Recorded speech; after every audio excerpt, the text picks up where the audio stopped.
नाज़रीन, पन्नी आकिल में जमियत उलमा इस्लाम नज़रियाती जे सदते शेरन महांगाई खिलाफ ईदगाह चौक खां रैली कढी प्रेस क्लब आॾो एहतजाजी मुज़ाहिरो कयो आहे। उन हवाले से वीडियो लिंक ते मौजूद है अयाज शेख। जी अयाज जी, पनवाकिल में जमियत उलमा इस्लाम नज़रियाती ग्रुप तरफां वधंदड़ महांगाई खिलाफ पनवाकिल प्रेस क्लब आॾो एहतजाजी मुज़ाहिरो कयो वियो आहे।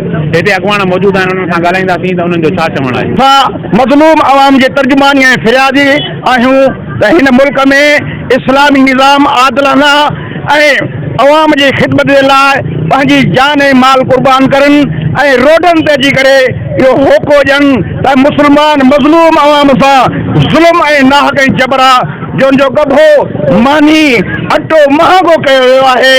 13 जमातूं गॾु थी करे हिन मुल्क जे अवाम खे लुटनि था।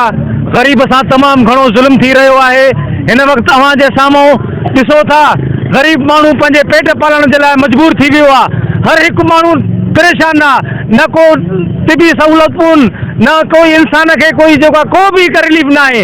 सिर्फ़ु उन्हनि जेको PDM हुकूमत पंहिंजो जेको सलाहकार ऐं पंहिंजनि खे जेको पंहिंजो ख़ुदि नवाज़ जेको हुकूमत कमु करे रही है। 200-250 वजीर बैठ के सिर्फ करप्शन के लिए मुल्क तबाह कर रहे हैं, गरीब के लिए कोई रिलीफ नहीं कर रहे।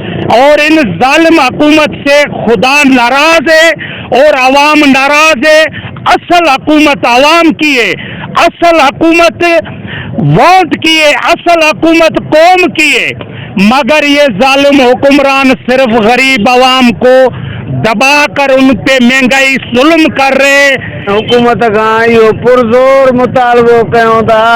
असांखे खुदा जो कसम आज भुट्टो साहब याद तो अचे जे IMF जूं कापियूं फाड़े उन्हनि जे मुंहं में आयूं त असांखे तव्हांजो कानून न खपे।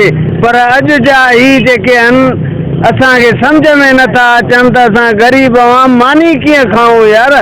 तव्हां हिननि जे मुतालबनि खे रद्द कयो, पंहिंजो पाण ते भाड़ियो। इंशाअल्लाह असांजो मुल्क तरक़ी कंदो। असां अवाम तव्हां सां गॾु आहियूं। ॿिली महांगाई ते कुझु कंट्रोल कयो। जी, हिते मौजूद अॻवाननि ऐं शहरनि जी तव्हां ॻाल्हियूं ॿुधियूं। हिननि जो चवणु आहे त महांगाई जे सबबु शहरनि जो अवाम जो जीअण जंजाल थी वियो आहे। हिननि चीफ जस्टिस ऑफ पाकिस्तान खां अपील कई आहे त जल्द खां जल्द पाकिस्तान में नई इलेक्शन कराए वधंदड़ महांगाई ते कंट्रोल करायो वञे। जी।